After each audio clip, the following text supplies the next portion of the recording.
All right. Hello, everyone. Good morning. We got early crew up in here. I love you for coming this early. Thank you. I don't know if I would have made it, but I'm glad you did because I'm very excited to be here today in a room full of JavaScript developers and React developers to talk about why you don't always need to write JavaScript. But ultimately, this talk is going to cover a lot of new features in the web UI space, CSS, HTML, and UI space. It's going to make your life easier. I promise you that. And the main thing is, it's going to help you separate your application logic from your styling logic. I'm not saying don't write any JavaScript, but right now we still have to do a lot of our styling logic in JavaScript, and it doesn't always make sense. So I am going to do a really fast speed run. I'm going to talk about logical components, a few different math functions, container queries, some advanced selectors that we now have to embed logic in our individual components. That works really well for a React framework. I'll talk about CSS-driven interactions like scroll-driven animations without any JavaScript and new components like popover, anchor, and select menu. And I'll even talk about typing your CSS with app property. So get ready for this journey. And let's start with grid functions. Who here uses CSS Grid? All right, that's most of you. I'm proud of you because this is a great feature. It's been around for a long time. And with CSS Grid, we have a few new functions like repeat, we have autofill and autofit keywords, and min-max. And one of my favorite things to do with CSS Grid is make these responsive layouts without media queries. So one thing that I'm doing here is I'm using the repeat function. So instead of writing 1FR, 1FR, 1FR, 1FR to create 4 segments of columns at one FR space, one fractional unit of the space, you could just use that function repeat, and you could very quickly and easily make these column adjustments. But that's not the responsive grid we want. First, we have to start by setting up our sizing. So instead of the 1FR spacing, we want to set this to min-max. And min-max will let us give it a minimum value size, so say 150 pixels. And then we can use 1FR or one fractional unit as the remaining space. So now as I resize this, it's going to stop at 150 pixels and not get any smaller, but it's going to then stretch to fill the rest of the space. Now, the next step is to set this value to autofit or autofill, and you see that autofill here will try to retain around that 150 pixel size. Autofit will let this stretch. And the coolest thing now is it's going to shrink to 150 pixels until we don't have any more room, and bam, it'll snap on to the next line. So this is just one quick way where in one line of code, you can use grid template columns with display grid, that's important too, to create responsive layouts by leveraging the power of modern CSS. And if you're interested in this type of thing, I built a whole website called onelinelayouts.com that goes through how to center a div. Like, you know, I could edit the content here. Woo! It's place item center. That's the spoiler alert. That's how you center a div with display grid. So you can check that out and all of the other patterns on one-line layouts. This just shows you different ways to use Flexbox and Grid and really leverage the power of CSS Grid. So the next thing I want to talk about are more math functions. So not only do we have min-max for grid functions, but we have min, we have max, and we have clamp that can be used as a value whenever you have a property value pair. And this lets you choose between the minimum of 2 values, the max of 2 values, or a value that it clamps between 2 different values. And again, browser support here is very strong. It's been around for over 3 years. And so the way that you would do this is you would set an actual value, say it's 50% here for the width. And then if I get smaller, if that 50% is smaller than 350 pixels, it's going to clamp at 350 pixels. Then it's going to grow until I hit 500 pixels, and then it stops and it hits that maximum clamp size. So this is really handy when we do things like responsive typography. So we could do something like font size, clamp, give it a min value, an actual value. This is using VW or viewport width units, and then a max of 8 rems. So I do this all over my site. Here's an example of it. I'll just inspect element to show you where this title has this font size clamp 2 rems, 10 VW, and 5.5 rems is the max. And then as I'm resizing this, it's going to shrink until it hits that minimum size. So for mobile layouts, it's going to be around that size. And then for larger layouts, I like a really big title. So I'm doing that with the header and with the first paragraph. It's like a nice little enhancement you can make that is well supported and a way to leverage functional CSS. So we also now have trig functions in CSS. Yay! This is new. We got this in Chromium this year, but we now have sine, cosine, tangent, asine, a cosine, exponents. Like we have all of these powerful trigonometric functions in CSS, which means that you no longer have to do these math calculations in JavaScript and then send your styling values over to your browser.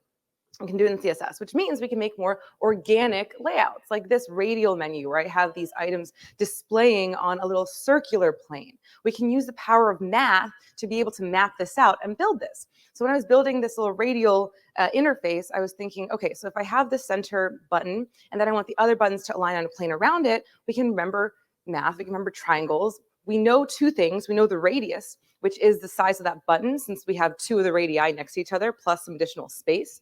And we know the angle at which each of these will sit, because we're starting at 0. We have 5 items, 45 degrees, 90 degrees, 135 degrees, 180 degrees.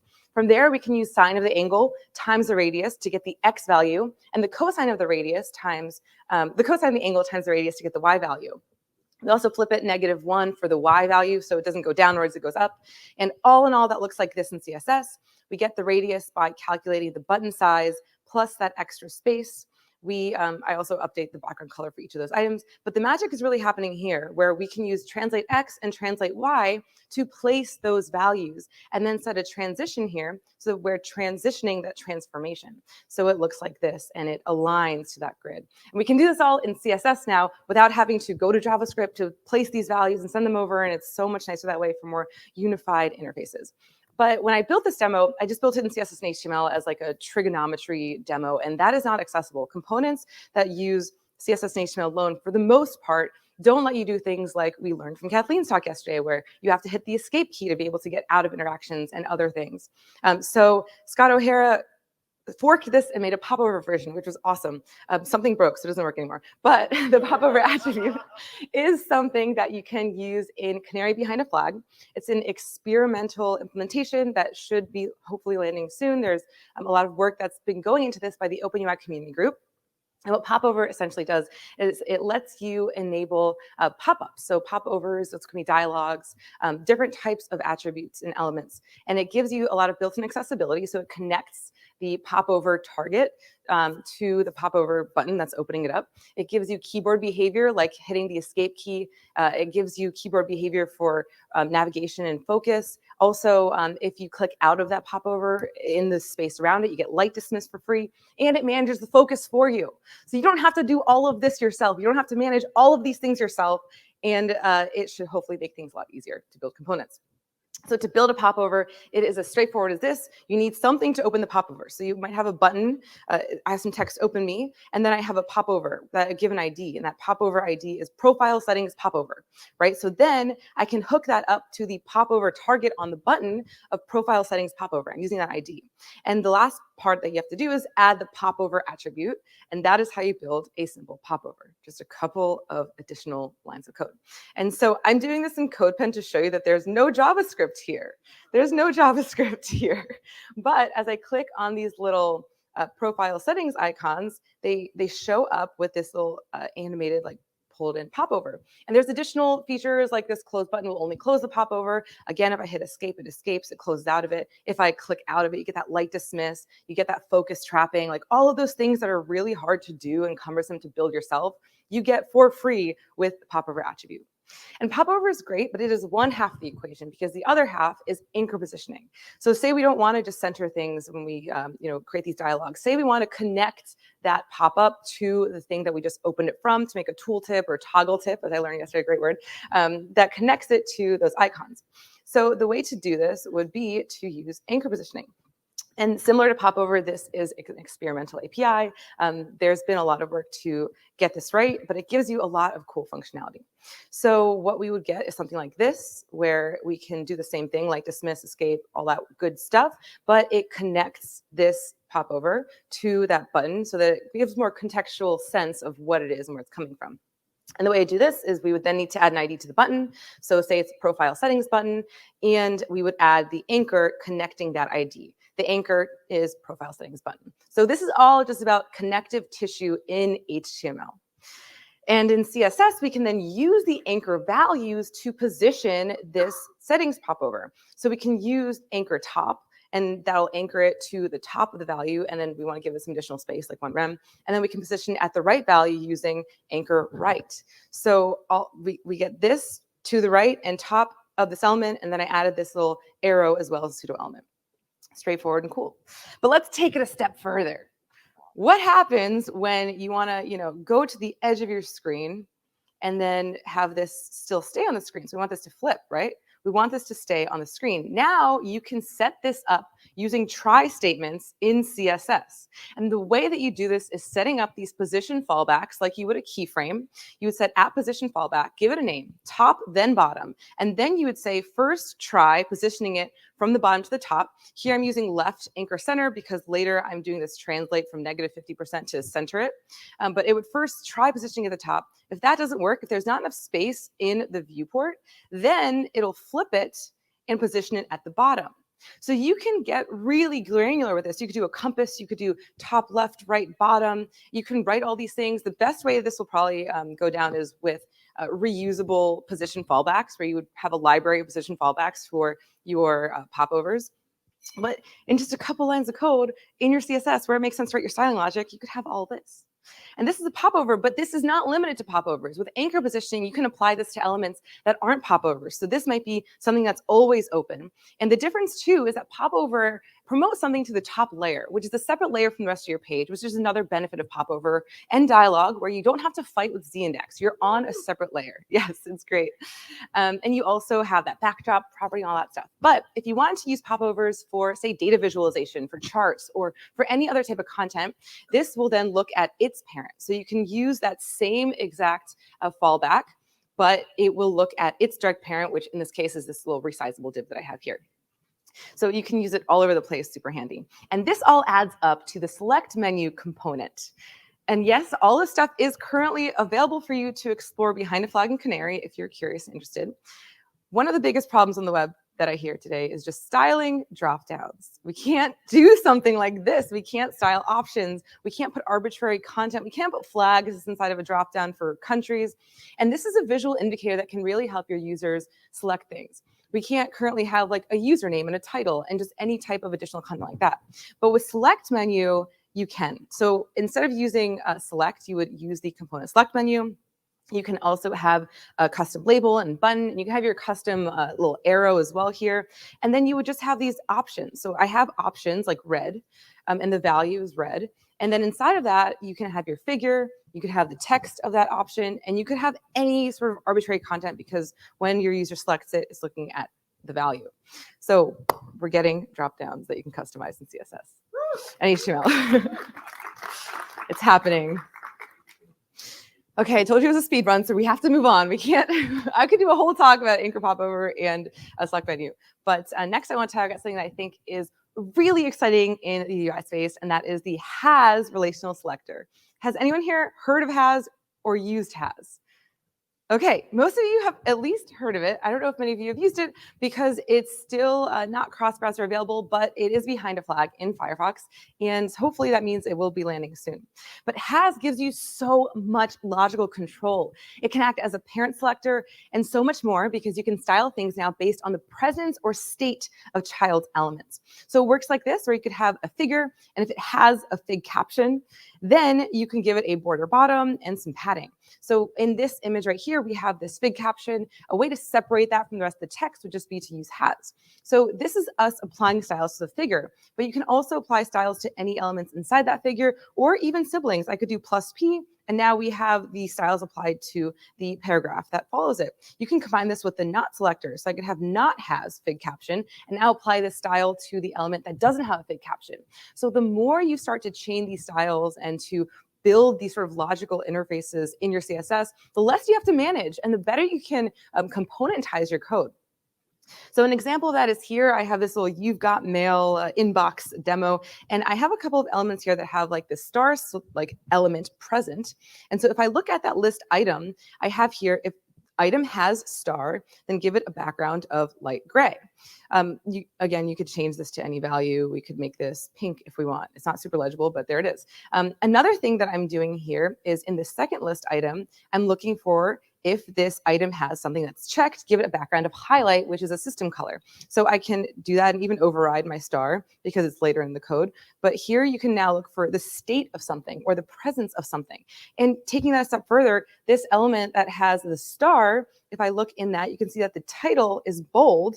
And that's because I'm saying if the item has star, then style the title. So it's not just for the parent, it's for any children inside the parent or any of its siblings. Like this can get really, really robust as you start to build on this very powerful selector. And one of my favorite things to do with has is quantity queries. You can style based on the number of children in a given element. And a little while ago, I had a role where I'm working on a media product. And so for some of our articles at the end, we'd have credits, right? Sometimes on set, you'd have hair, makeup, costuming, all of that. And when it was, a few people, we could list them in a block context, so one after the other. But when it got to like 6, 7 people, listing them all one after the other looked kind of weird in the UI. So I had to build a component where we're looking at the number of children, and if it's many children, then display them next to each other. So we can do that very straightforward with has by using has nth child n plus the number of elements you're looking for. So here what I'm doing is if there's 5 or more items, so if the unordered list has nth child n plus 5, then style those list items to display inline instead of display block next to each other. So here they're inline. Additionally, I'm styling the parent here just to kind of show that you can also style the parent, give it a background yellow. I'll delete that because it doesn't really make a ton of sense, but you can style the parent that way. And then the second part of this is to add a semicolon after each item except for the last item. So we can combine has and not, where here I'm looking at if the unordered list has nth child n plus 5, so 5 or more items, then give all of the list items except not the last child and after pseudo element of the semicolon as the content. So we can build on top of this and make things logical in our CSS where it makes sense for styling. Okay, let's talk about container queries. What about show of hands? Who's heard of container queries? Nice. Okay, there's more hands up than expected, which is awesome. It means y'all are up on it. So this is now stable across all modern browsers. Yay! This is an API that we didn't know could be possible in browsers, and an API that developers have been asking for years, like years. But now we have it. And the biggest difference between something like a media query and a container query for people who are not yet aware of this is with media queries, we have one central input, right? We have the viewport. So this is the global styling information on our page. And that's great. We can do things like change macro page layout, but it doesn't give us the ability to look directly into elements and their parents. So maybe we want to query the sidebar. Maybe we want to query a card. With container queries, we can query any element inside the page and apply styles based on the size or style of that parent. So we get a much more granular input into our interfaces. And again, for people who are building in component-based UI systems like React, this is going to be a huge thing and a great way to make your websites a lot more nuanced and work a lot better. So back to this demo, these components here are all containers. So all these items are containers, and it's the same component in the sidebar versus that primary inbox. So you can see I have the date here. I'm adjusting some of the layout. And then when this gets a little bit smaller, that date disappears or the time disappears. Now, we're still using media queries for the macro layout. So that favorite sidebar is swapping from the left to the top. But then as I resize, you can see that date comes back, and we're doing all of this logic for each individual item throughout the UI. So you can stack this and see this grow. And one way to stack this is in this example where I have this responsive button. You can get as granular as styling these buttons to be responsive, where I have this little add to cart. It's going to get some detail there. Then when there's enough space, it adds the add text. Then as it gets more space, it gets to cart. And then if there's more, the plus. So we have all of this nuance and detail inside this responsive button where I'm using text and SVG to create that. But we can take it a step further. We can now put that responsive button into a responsive card. So now I have a responsive card with its own space and its own responsive container, and that has a responsive button inside of it. So you can see how you can stack these and make them very granular, your button component, your card component, and you can see this grow and grow and grow in your UIs. This is the new way that we need to think about responsive design. It's no longer about just the viewport. It's now about really customizing your UIs from the ground up. And that includes embedding logic in your interfaces with these advanced selectors, with these container queries, and thinking about your users' preferences as a part of the design process. So remember when we talked about fluid typography? That example was with the viewport, but with container queries, we also get container query units. So you can do this within your interfaces as well, within cards, within sidebars, heroes, etc., by using container query units. So instead of viewport units, we get CQ, and here I'm using CQI or CQ inline, container query inline, which is like container query width, but as your language changes, it allows for some internationalization benefits there too. If you haven't heard of logical properties, check those out. Again, speed run. Moving on to style queries. So style queries are a part of the same spec as size queries for container queries, and they allow for you to style things based on style values for a parent. They're currently only available in Chromium, but you could definitely try them out and see how they work for you. With style queries, one key difference as well is that you can directly query a parent, but if you want to query anything other than a parent, you would have to give it a container name and then query that by the container name. So an example of how we would use that right now, what is currently available is with custom properties. So we can set a custom property like sunny or rain or cloudy, and then style things based on that custom property value. And if you're thinking, what about data attributes? You could technically do this with data attributes. Yes, but with data attributes, you can't, one, update the style in CSS, and two, you're mixing metaphors. You shouldn't be applying your app logic in your style sheets, and you should have those separate so that you can really separate those concerns. Another thing that you can do here is combine these. So if your style sunny is true and cloudy is true, then you can style it a different way. So here I'm doing that and I'm looking for both of those. I'm giving this like this purple background and this different icon where for all these weather cards, you could see that I'm applying these styles based on style and at container. So this is cool and all, I guess, but what's even cooler is what's happening next in the space. So next we'll be able to do Boolean queries to see if a custom property value exists at all.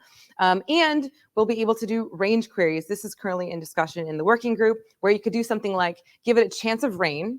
Say the chance of rain is 30%. And if it's 30%, that means if it's between 25% and 50%, also using range media queries, which are now stable in all browsers, we'd be able to do something like this, where you can get really granular with the style, give it ranges, give it different features and functionalities. And this is made possible by @property, which is a great feature that just landed in WebKit as well. It's been around in Chromium for a while, and it enables semantic CSS. So this is like a huge thing that I cannot wait for more browser support for, because now what we can do is we can set an @property value, give it a name, give it a syntax, so give it some semantic meaning, whether it's color, percentage, number, initial value, like magenta in this case, and then set if it inherits or not.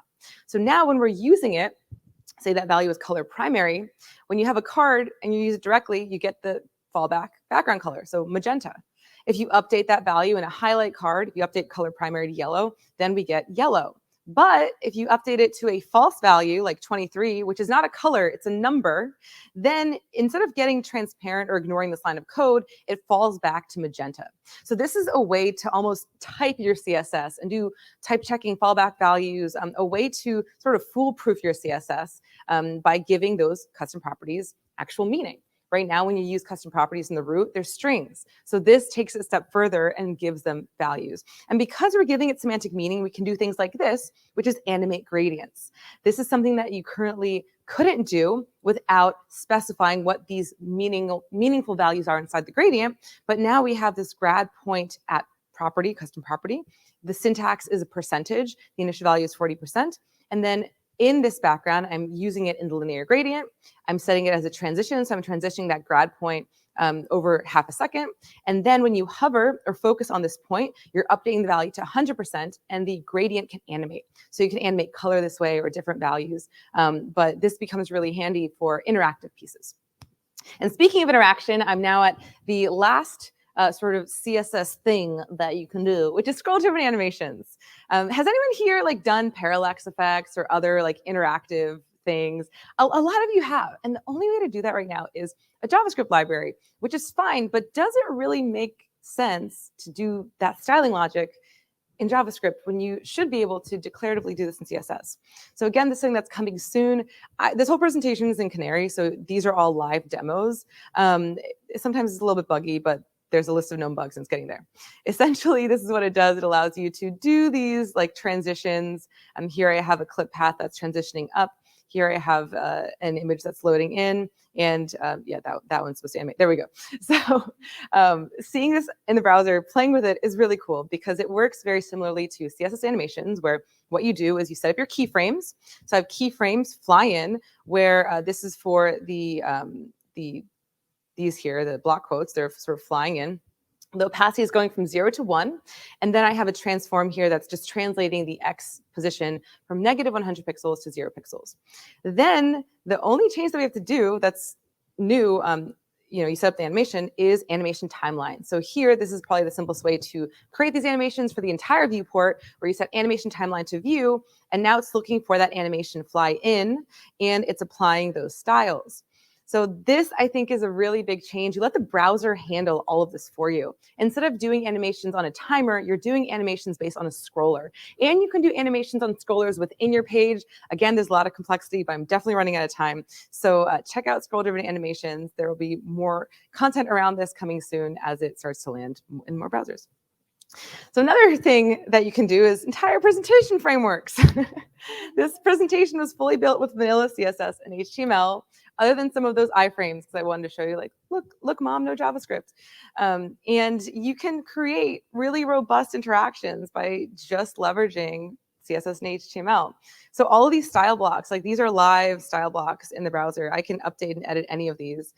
These are just style tags. So these are style tags with display block and content editable applied to them. So I'm just using the content editable attribute and giving this some visual, and that's the style block that you can edit in the browser and do live code with. I'm doing the smooth scrolling with scroll snap and using mandatory as a scroll snap type. So I can use my arrow keys. As soon as I hit the arrow key or scroll a little bit, it mandatorily snaps, I don't know if that's a word, to the next position in that scroller. And this whole thing is a scroller. I don't know if any of you noticed that, but it's a scroller. And I'm using access key to do navigation. So I can do on a Mac Control Option and then go to the home or go throughout my presentation and access it. So I can do that with HTML.